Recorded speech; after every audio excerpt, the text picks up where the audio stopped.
So I thought, well, how far can you take this? What about the worst possible conditions? Let's try a server literally on the other side of the world, in an EC2 data center that's very turbulent. It's a micro instance, it's on a shared architecture, so there's all kinds of stuff going on. We're still within a range of about 20,000 if you're feeling lucky, 30,000 gets almost all of them, 40,000 is like, you're down to the dregs. Almost all the time within 40,000 requests, you're going to get it to within the microsecond. Now 40,000 requests to that server in Australia takes around about an hour.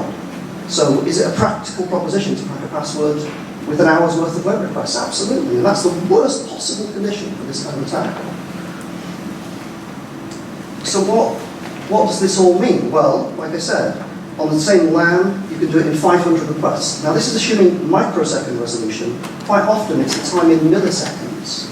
So if it's on the same LAN or even in the same city, you can probably get it in one guess. If it's within a millisecond, you can use this sort of technique.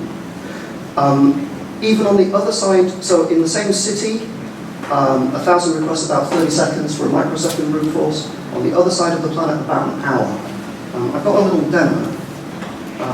Unfortunately, so if you're doing this, I would encourage you to give it a go. If you're doing this yourselves, you want to do it on a wired network. I couldn't do a live demo because this is a wireless network and there's too much going on.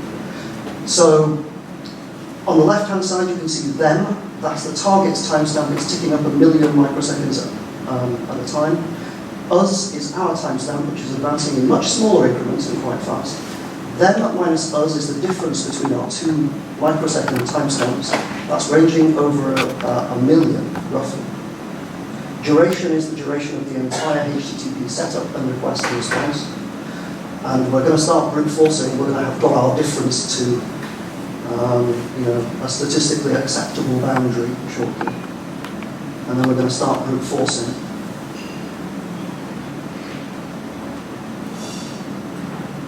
Honestly, sometime soon. So this is in the same city. This is like live speed. I haven't speeded this up or anything. So there we go. Now we're trying our passwords. And there we go. So we were 200 microseconds out in that case. But that's how long the thing takes from beginning to end to get the credentials that the application is generated. So there we go.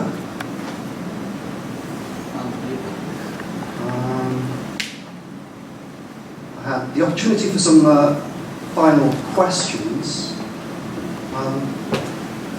If anybody would like to ask questions, guys? Thank